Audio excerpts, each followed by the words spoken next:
dari kelompok 6. Saya Kalis Mariani. Saya Desi Rosalina.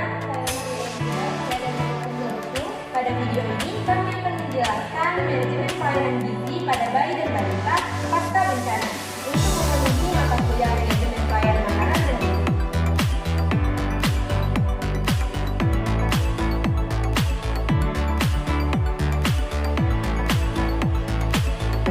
Bencana alam seperti gempa bumi, banjir, atau tsunami dapat menyebabkan gangguan besar terhadap kehidupan masyarakat, terutama di daerah yang terkena dampak langsung.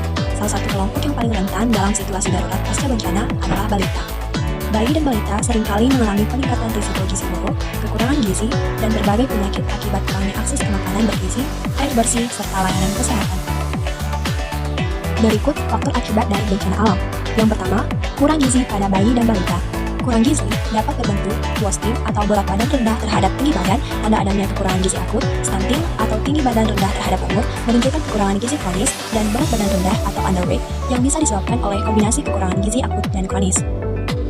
Kedua adalah bayi dan balita tidak mendapatkan ASI. Ada beberapa alasan mengapa bayi tidak mendapatkan ASI dalam kondisi darurat. Pertama, terpisah dari ibu. Situasi bencana dapat memisahkan bayi dari ibu mereka, baik karena evakuasi atau karena kematian ibu.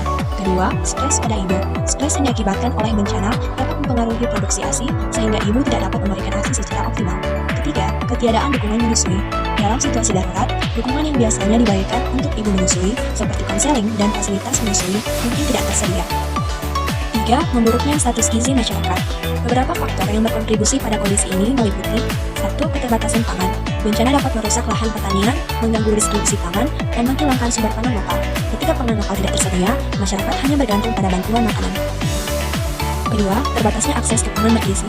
Bantuan makanan seringkali tidak mencakup variasi yang cukup dalam hal nutrisi. Misalnya, makanan yang didistribusikan mungkin hanya mencakup karbohidrat seperti nasi atau mie, tanpa adanya protein, vitamin, atau mineral yang cukup. 4. Bantuan makanan yang terlambat dan tidak berkesinambungan. Distribusi makanan yang terlambat menyebabkan korban bencana, termasuk bayi dan balita, tidak mendapatkan asupan makanan yang memadai pada waktu kritis. Hal ini bisa menyebabkan dehidrasi, kekurangan energi, dan memperburuk status gizi. 5. Terbatasnya ketersediaan pangan lokal. Beberapa faktor yang mempengaruhi ketersediaan pangan lokal meliputi kerusakan lahan pertanian. Lahan pertanian yang rusak menyebabkan hilangnya hasil panen yang seharusnya menjadi pasokan pangan utama. Gangguan distribusi, jalan dan infrastruktur yang rusak akibat bencana dapat mengganggu distribusi pangan dari daerah penghasil pangan ke daerah yang membutuhkan. Ketika pangan lokal terbatas, masyarakat seringkali bergantung pada bantuan makanan yang tidak selalu bergizi seimbang. Kekurangan sayur, buah, protein, dan zat-zat gizi penting lainnya dapat memperburuk status gizi balita yang sangat membutuhkan asupan gizi yang memadai untuk tumbuh dengan sehat.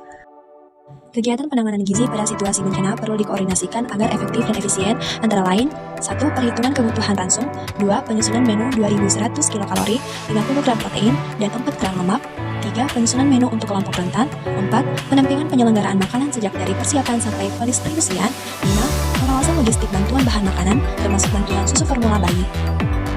6. Pelaksanaan surveillance gizi untuk memantau keadaan gizi pengungsi khususnya balita dan ibu hamil. 7. Pelaksanaan tindak lanjut atau respon sesuai hasil surveillance gizi. 8. Pelaksanaan konseling gizi khususnya konseling menyusui dan konseling MPASI. 9. Suplementasi zat gizi nikel seperti kapsul vitamin A untuk balita dan tablet besi untuk ibu hamil. Penanganan gizi balita menurut kelompok usia. 1. Penanganan gizi anak usia 0-23 bulan. Penanganan gizi anak usia 0-23 bulan mengikuti prinsip pemberian makanan bayi dan anak atau PMBA. Prinsip pemberian makanan bayi dan anak. Pemberian ASI pada bayi atau balita sangat penting tetap diberikan pada situasi bencana. PMBA merupakan bagian dari penanganan gizi dalam situasi bencana. PMBA dalam situasi bencana harus dilakukan dengan benar dan tepat waktu. Institusi penyelenggara PMBA adalah pemerintah daerah yang dibantu oleh dinas kesehatan setempat yang mempunyai tenaga terlatih penyelenggara PMBA dalam situasi bencana. Apabila dinas kesehatan setempat belum memiliki atau keterbatasan tenaga pelaksana PMBA dalam situasi bencana, dapat meminta bantuan tenaga dari dinas kesehatan lainnya. PMBA harus diintegrasi pada pelayanan kesehatan ibu dan anak piatu. Penyelenggaraan PMBA diawali dengan penilaian cepat untuk mengidentifikasi keadaan ibu, bayi, dan anak termasuk bayi dan anak piatu. Ransum pangan harus mencakup kebutuhan makanan yang tepat dan aman dalam memenuhi kecukupan gizi bayi dan anak. Susu formula, produk susu lainnya, botol, dan dot tidak termasuk dalam pengadaan ransum. Penanganan gizi bayi 0-5 bulan, yaitu bayi tetap diberikan ASI bila bayi piatu, bayi terpisah dari ibunya, atau ibu tidak dapat memberikan ASI.